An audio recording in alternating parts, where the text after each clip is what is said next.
Hello students, welcome back to our channel DNA Academy. This is me your educator Diksha, and we are going to continue the topic of Annelida structure. जिन्होंने भी नहीं देखा है ये वाला lecture, इसके पहले भी डीएनए अकेडमी के चैनल पे एक वीडियो अपलोड हुआ है जिसमें कि हम लोग एनेलिडा के जनरल कैरेक्टरिस्टिक्स, क्लासिफिकेशन एक्सेट्रास के बारे में हम लोग पढ़ चुके हैं। तो without wasting our time we are moving forward in the remaining topic. ठीक है, तो हम लोग स्ट्रक्चर देख रहे थे। होप कि आप लोगों को याद होगा कि क्या क्या देखे थे हम लोग। उसके बाद उसका फिर हम लोग देख चुके थे ये सारा कुछ, जिसमें कि क्लासिफिकेशन और general characteristics, habit and habitat, ये सब कुछ एक्सप्लेन किया गया था और स्ट्रक्चर को हम लोग शुरू किए थे। और ये वाला डायग्राम भी हम लोग देख चुके थे। अब हम लोग देखते हैं क्या, सेगमेंटेशन। सेगमेंटेशन पोर्शन से हमको स्टार्ट करना था, तो हम लोग वही देखते हैं। ठीक है, the body of earthworm consists of about 100 to 120 small ring-like segments, somites और metameres। तो यहाँ पे हम लोग देख रहे हैं कि जो सेगमेंट्स था, शुरू से हम आपको बताते चल रहे हैं कि इसमें रिंग लाइक का अरेंजमेंट होता है, जिसके कारण इसका नाम रिंग, लैटिन में जिसको हम लोग एनुलस कहते हैं, उसी के बेसिस पे एनेलिडा पड़ा। तो इसमें जो रिंग लाइक स्ट्रक्चर है उसको हम लोग क्या कह रहे हैं, सेगमेंट कह रहे हैं, या फिर हम लोग सोमाइट्स कह रहे हैं, या फिर हम लोग मेटामेयर्स कह रहे हैं। ठीक है, तो अगर एग्जाम में आता है कि इसमें से कौन से ऐसे फाइलम होंगे जिनमें कि मेटामेयर्स प्रेजेंट हो, या सोमाइट्स प्रेजेंट हो, या सेगमेंट्स प्रेजेंट हो, तो आप लोगों को कंफ्यूज नहीं होना। तीनों मतलब वर्ड सिमिलर हैं एक दूसरे के। ठीक है, तो उसका जो नंबर है वो है 100 to 120। रिंग का जो नंबर है वो लगभग लगभग इतना होता है। ठीक है, नेक्स्ट हम लोग देखते हैं क्या, it exhibit the segmentation, that is the external segmentation correspond with the internal segmentation. मतलब कि सेगमेंटेशन होता है बॉडी में, और जो बाहर का सेगमेंटेशन होता है वैसा अंदर में भी सेगमेंटेशन होता है। The in other word, the whole surface of the body is divided into many ring-like segments by a distinct series of annular groups or furrows representing the external segmentation. ठीक है, तो अब देखिए यहाँ पे दो हम लोग पहले तो सेगमेंट का बात कर रहे हैं। तो बॉडी में ऐसा ऐसा रिंग लाइक का स्ट्रक्चर होता है, ऐसे ऐसे रिंग लाइक का स्ट्रक्चर होता है। तो यहाँ पे जो बीच का जो ये वाला एरिया आ गया ना, यहाँ पे थोड़ा सा फरो, मतलब कि गड्ढा टाइप का बना रहता है। ठीक है, उसको हम लोग कह रहे हैं यहाँ पे एन्युलर ग्रुप्स और फरो। यानी कि जो ऊपर से आपको देखने को मिलेगा एक्सटर्नली, ये बॉडी के ऊपर वाला पार्ट है, और ऊपर से जो फरो देखने को मिलेगा उसको हम लोग कह रहे हैं एन्युलर ग्रुप्स और फरोज। उसके बाद similarly the interior of the body is divided by inter segmental septa और कोलियोसेप्टा। यानी कि जैसा बॉडी में ऊपर डिवीजन है ना, वैसे ही नीचे भी होगा अंदर की साइड, उसको हम लोग कहेंगे इंटर सेगमेंटल सेप्टा और कोलियोसेप्टा into small chamber representing internal segmentation. ठीक है, तो बॉडी में ऊपर से सेगमेंटेशन है और नीचे भी, मीन्स कि जो बॉडी है ना उसमें छोटे छोटे चैम्बर्स बने रहते हैं डिफरेंट। देखिए यहाँ पे ऐसा नहीं है कि जो आपका जो अंदर में ऑर्गन सिस्टम प्रेजेंट होगा या ऑर्गन प्रेजेंट होगा उसमें डिवीजन या उसमें पार्टीशन होगा। वो जैसे कि इंटेस्टाइन है तो वो ऐसे ही रहेगा। सेगमेंटेशन जो ये ऊपर से चैम्बर, एक चैम्बर चैम्बर लाइक का स्ट्रक्चर बना देता है, रिंग लाइक, जिसका कि सबका नंबरिंग होता है, और वो अंदर में भी छोटा छोटा सा चैम्बर क्रिएट किया रहता है। सेगमेंटेशन बाहर से भी अंदर से भी, लेकिन जो अंदर का ऑर्गन है ना उसमें कोई सेगमेंटेशन नहीं होता है। ठीक है, और देखिए all the segments of the body are alike except the first and the last segment. मतलब कि जितना भी बॉडी है ना उसका जो सेगमेंट है वो लगभग लगभग सिमिलर होगा, फर्स्ट वाले को और लास्ट वाले को छोड़ करके। अब देखिए सीटी। ठीक है, in all the segments of the body except the first and the last, first और लास्ट जो है वो अलग है। And clitellum, there is a ring of chitinous setae lying embedded in the middle of each segment. ठीक है, तो यहाँ पे देखिए एक ना काइटिन, काइटिन क्या होता है सबको पता होगा, ये एक तरीके का एक्सोस्केलेटन है। ये हम लोग इन्वर्टेब्रेट, एनिलिड्स क्या है, अर्थवर्म आर इन्वर्टेब्रेट्स, तो इन सब में तो स्केलेटन होगा नहीं, तो स्केलेटन की जगह पे यहाँ पे क्या होता है, एक्सोस्केलेटन होता है। तो एक्सोस्केलेटन ही है हमारा काइटिन, और उसी का रिंग लाइक का स्ट्रक्चर प्रेजेंट होता है कहाँ पे, जो नीचे वेंट्रल साइड होता है ना बॉडी के, वहाँ पे सेगमेंट सबके बीच बीच में प्रेजेंट होता है। उसी को यहाँ पे लिखा गया है, और इसका जो फंक्शन है वो एक तरीके से लोकोमोशन में हेल्प करता है। बॉडी को backwardly embedded in the middle of each segment which projects body backward। Body जो है बॉडी को ये बैकवर्ड की तरफ पुश करता है। ठीक है, इच सीटी राइजेज इच सीटा। देखिए सीटी जो यहाँ पे होगा ना, सीटा हो जाता है आपका देखिए यहाँ पे सीटा है और यहाँ पे सीटी है, तो आपका जो ये सीटी है ना, ये हो जाएगा आपका प्लूरल वर्ड, और इसी का जब हम लोग सिंगुलर लिखेंगे तो वो हो जाएगा आपका सीटा। तो यहाँ पे लिखा है देखिए, it seta arises from a setigerous sac of skin and is a pale yellow curved shaped pointed rod like with a swollen middle part called nodulus. तो ये जो आपका सीटी या सीटा होता है ना, ये स्किन का ही एक आउट ग्रोथ होता है, जो कि अंदर में एक सेटिगेरस सैक लाइक का स्ट्रक्चर होता है और वो येलो कलर का होता है। और ये जो स्ट्रक्चर है ना, इसका एस शेप का होता है, और जिसका पॉइंट जो बाहर की साइड सरफेस रहेगा ना, वो एकदम पॉइंटेड रहता है। मान लीजिए कि अगर ऐसे ऐसे है, तो ये वाला जो पोर्शन हो गया ना, वो एस शेप का होगा और यहाँ पे एकदम से पॉइंटेड रहेगा, और उसमें बीच में एक थोड़ा सा स्वेलन स्ट्रक्चर होगा, उसको हम लोग कहेंगे नोड्यूल्स। ठीक है। सीटी हेल्प इन लोकोमोशन, आप लोगों को लोकोमोशन भी पढ़ना है, उसमें हम लोग डिस्कस करेंगे कि इसका कैसे फंक्शन होता है। दो तरीके के मसल होते हैं और सीटी होता है जो कि लोकोमोशन में हेल्प करवाता है, वहाँ पे हम लोग इसको डिस्कस करेंगे। अभी आप लोग स्ट्रक्चर में बस ये याद कर लीजिए कि सीटी होता है, कहाँ पे प्रेजेंट होता है और इसका क्या काम है। ठीक है। नेक्स्ट आता है आपका क्लाइटेलम और सिंजुलम। ठीक है, तो हम लोग देखते हैं क्लाइटेलम क्या होता है।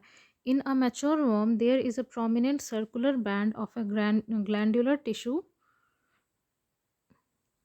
known as clitellum, which completely surrounds the segment from 14th to 16th, forming a girdle around these segment. मतलब कि ये जो क्लाइटेलम होता है ना, ये जैसे कि हम लोग वेस्ट के अराउंड बेल्ट लगाते हैं ना, वैसे ही इसका जो 14th और से लेके 16th सेगमेंट है, उसी के किनारे ना एक कवर, प्रोटेक्टिंग कवर टाइप का गर्डल लाइक का स्ट्रक्चर फॉर्म कर लेता है, उसको हम लोग क्लाइटेलम कहते हैं। ठीक है।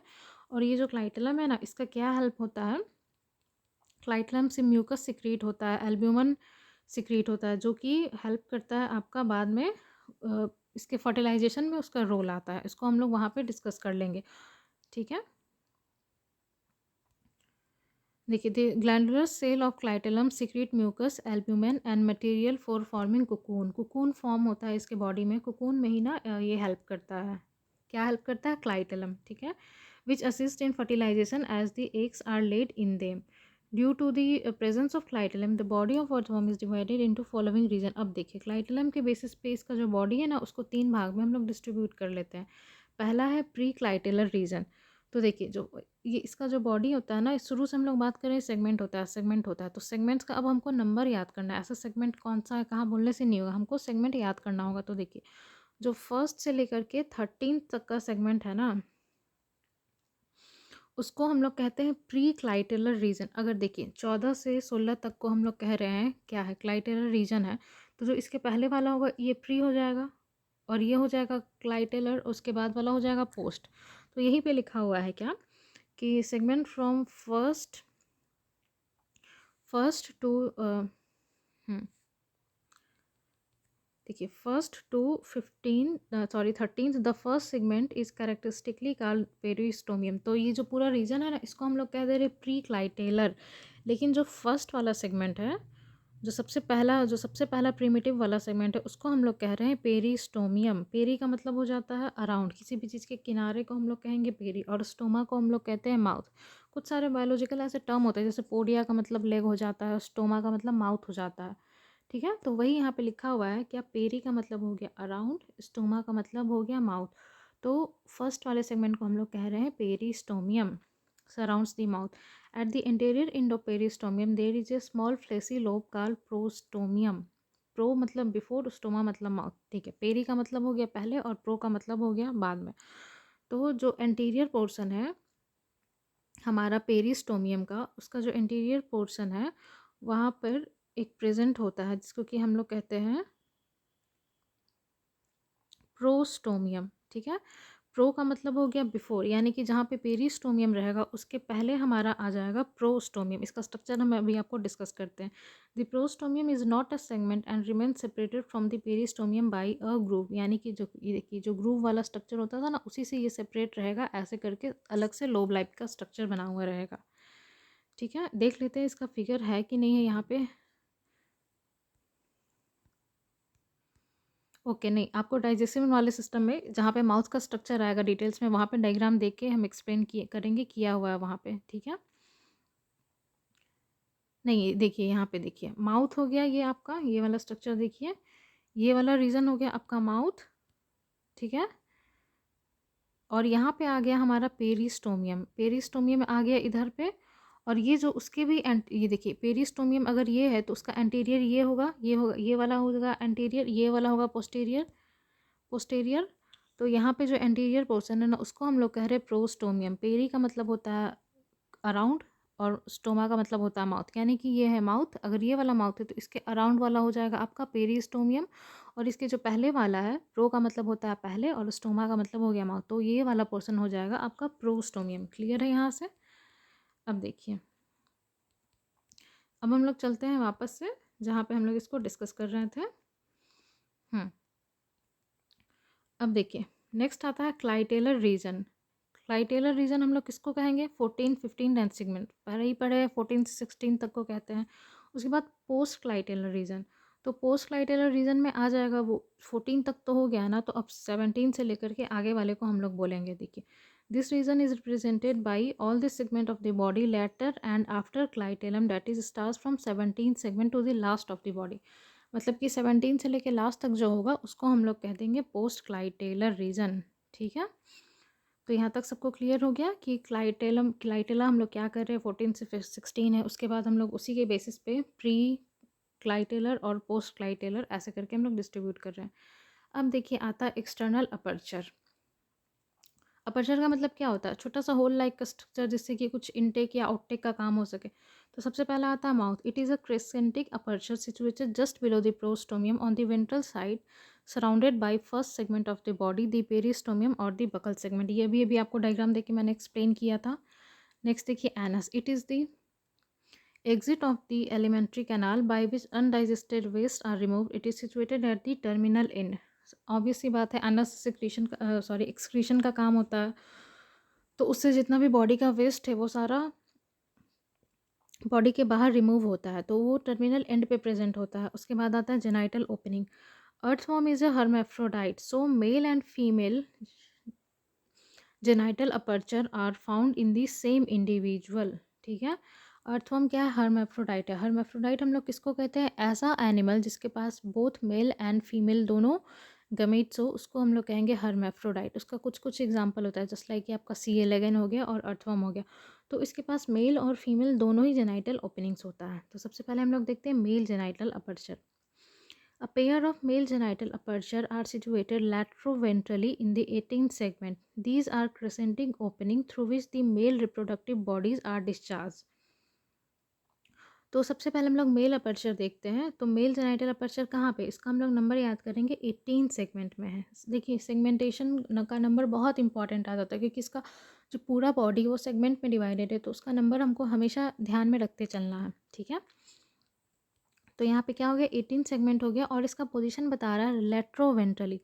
देखिए डॉर्सल और लेटरल सबको पता है।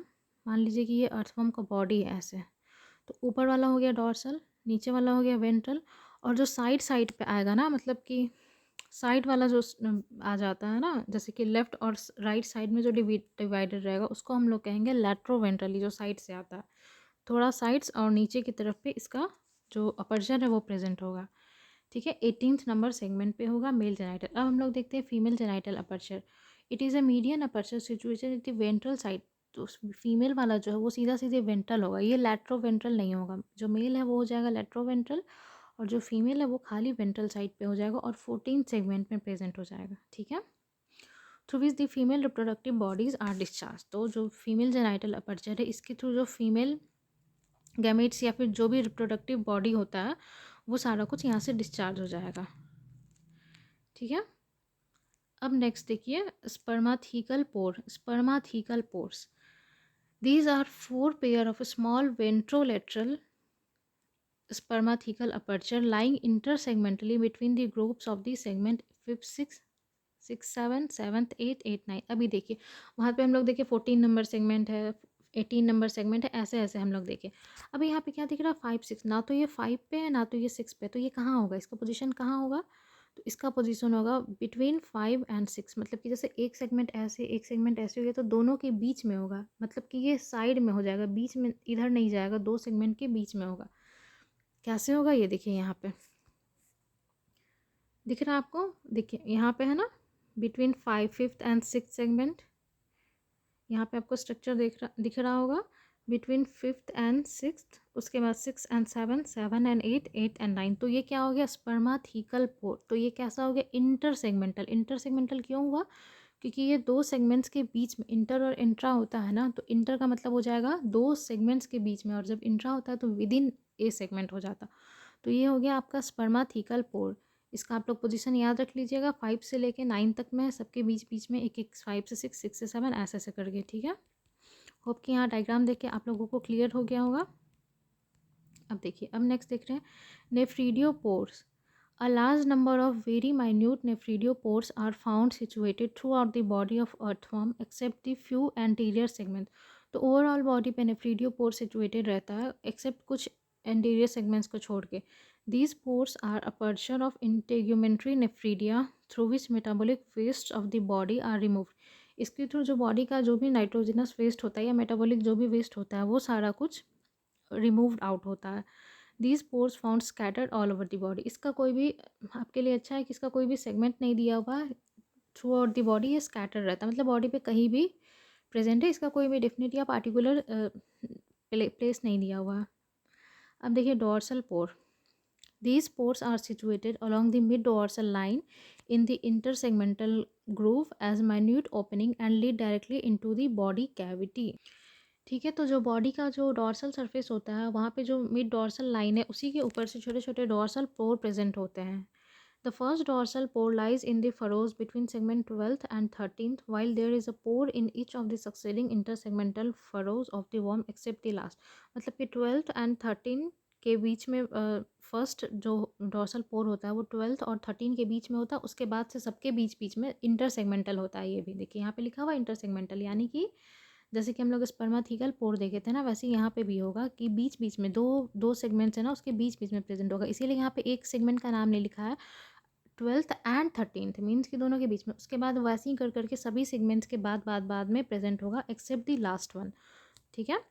उसके बाद लिखा है through these pores coelom communicates with the exterior. मतलब ये जो पोर है ना, इससे जो बॉडी फ्लूइड है वो बाहर के सरफेस से कम्युनिकेट, मतलब कोई स्टिमुलस अगर उसको रिसीव होता है तो वो उस हिसाब से रिस्पॉन्ड करता है, उस पोर के थ्रू ही जो सिलोम है वो बाहर के जो इन्वायरमेंट है उससे कम्युनिकेट कर पाता है, ठीक है।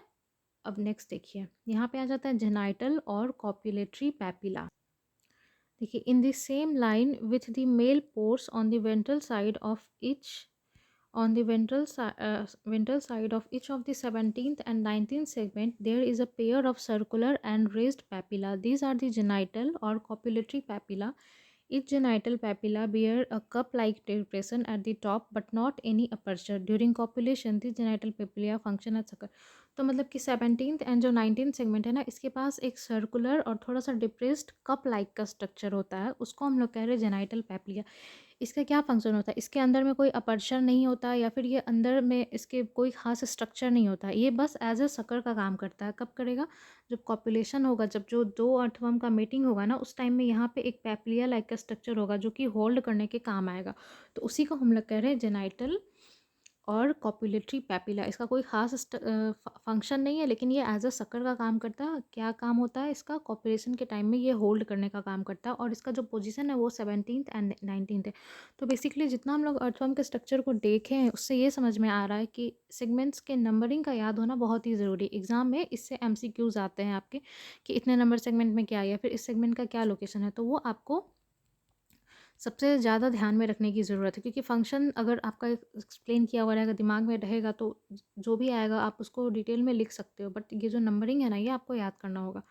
तो एक बार यहाँ पे देख लीजिए, फेरेटिमा एंटीरियर रीजन इन लैटरल व्यू। लैटरल व्यू का क्या मतलब हो गया, मतलब जैसे हमारे बॉडी में जो हमारा बैक या पीठ का पोर्शन है ना, उसको हम लोग कहेंगे, क्या कहेंगे, डॉर्सल, और जो नीचे वाला होता है उसका वेंट्रल। और ये जो हम लोगों का था ये वेंट्रोलेटरल साइड में प्रेजेंट था, यानी कि साइड से और नीचे के साइड में प्रेजेंट था, ठीक है।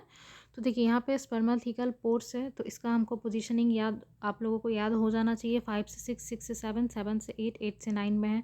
और बीच बीच में देखिए हम बताए थे ना सीटी था, तो देखिए यही रिंग्स ऑफ सीटा हम बोले थे ना, जो सीटी है वो भी बीच में, सेगमेंट के बीच में प्रेजेंट है। तो देखिए ये जो पूरा आपका सेगमेंट हो गया, इसके बीच में ये छोटा रिंग लाइक का स्ट्रक्चर, ये लोकोमोशन में हेल्प करता है। तो देखिए फोटो आएगा आपका स्ट्रक्चर बनाने के लिए, तो आपको ये ड्रॉ करना पड़ेगा। आपका प्रोस्टोमियम हो गया, उसके बाद माउथ हो गया, फिर पेरिस्टोमियम हो गया, उसके बाद स्पर्माथिकल पोर हो गया, रिंग्स ऑफ सीटा हो गया, एन्यूलाई हो गया। आप इसका पूरा बॉडी भी बना सकते हो, मतलब पूरा आगे तक भी सेगमेंट दिखा सकते हो, बट आपको यहाँ पे इतना ही समझाया गया है। तो ये डायग्राम आपके लिए इंपॉर्टेंट हो जाता है। और एक वहाँ पे जहाँ पे ये बताया गया था कि टैपरिंग एंड है, और वहाँ पे भी mail and female genital opening दिखाया गया था, ये सारा कुछ। तो एक बार हम लोग सम अप कर लेते हैं जल्दी से कि हम लोगों ने अर्थवर्म में क्या क्या एनालिड्स के स्ट्रक्चर में हम लोगों ने क्या क्या डिटेल्स में देखा। और जो भी स्टूडेंट्स ये वाला वीडियो देख रहे हैं, मेक श्योर कि आप इसके पहले वाला जो अपलोड हुआ वो भी जा कर के देखें, ठीक है। तो जब भी इसका स्ट्रक्चर आएगा तो हम लोग इसका थोड़ा-सा क्लासिफ़िकेशन ये अपने पॉइंट ऑफ अंडरस्टैंडिंग के लिए हम लोगों ने डिस्कस किया है। उसके बाद ये यहाँ पे जनरल कैरेक्टरिस्टिक्स फीचर आ जाता है, जिसमें कि ये ट्रिप्लोप्लास्टिक है, बाइलेटरल सिमेट्री है, ट्रिप्लोप्लास्टिक है, सिलोमेट है, बॉडी सेगमेंटेड मेटाज़ोआ है, सिटी प्रेज़ेंट, काइटिनस सिटी, ये सब बहुत ही इंपॉर्टेंट है। एनालिड्स का एक्सक्लूसिव फीचर है, इसको आप लोग याद रखेंगे, ठीक है। उसके बाद हम लोग नेक्स्ट क्या देखे थे, ये तो हो गया फाइलम एनालिड्स का जो भी नॉर्मल बात है वो सारा कुछ है। उसके बाद आता है अर्थवर्म। अर्थवर्म को हम लोग क्लासिफिकेशन देख लिए थे। उसके बाद हम लोग उसका हैबिट्स एंड हैबिटेट्स देखे थे। उसका जो साइंटिफिक नेम है वो हम लोग देखे थे, वो कैसे पढ़ा वो चीज़ देखे थे। उसके बाद हमारा स्टार्ट हो गया था यहाँ पे एक्सटर्नल फीचर या फिर स्ट्रक्चर। तो इस एक्सटर्नल फीचर में हम लोग सबसे पहले देखे थे शेप एंड साइज़। उसके बाद हम लोग देखे थे कलरेशन। कलरेशन देखने के बाद हम आपको ये वाला डायग्राम एक्सप्लेन किए थे। डायग्राम को आप लोग देख लीजिएगा, एग्जाम में ज़रूर से ड्रॉ कीजिएगा। ये 2 डायग्राम आप लोग बनाएंगे, आप लोगों को लॉन्ग आंसर में फुल मार्क्स मिल जाएगा। उसके बाद सेगमेंटेशन आया, जिसमें बॉडी में कितने सारे सेगमेंट्स है ये था। उसके बाद आपका सीटी आया, फिर क्लाइटेलम आया। क्लाइटेलम के बेसिस पे 3 रीजन डिस्ट्रीब्यूट हुआ। उसके बाद फिर माउथ आया। उसके बाद एक्सटर्नल अपर्चर सारा आया, मतलब यहाँ तक तो रीजन डिस्ट्रीब्यूट हो गया। उसके बाद जितने सारे ओपनिंग्स उसको हम लोगों ने डिस्कस किया। तो सबसे पहला हो गया माउथ, उसके बाद हो गया आपका एनस, उसके बाद जेनाइटल ओपनिंग्स जिसमें मेल एंड फीमेल दोनों आया, फिर स्पर्माथिकल पोर, नेफ्रीडियो पोर, डोर्सल पोर और जेनाइटल पैप्लिया। तो यहाँ तक आपका अर्थवर्म का स्ट्रक्चर कंप्लीट हो गया। नेक्स्ट आपका आएगा digestive system, locomotion and reproductive system. तो वो हम नेक्स्ट वीडियो में कवर करेंगे, okay. So if you like the video, please don't forget to subscribe our channel and also share among with your friend. Okay, bye bye. Stay tuned with our channel EN Academy for more lectures on annelids and many more topics. Bye bye.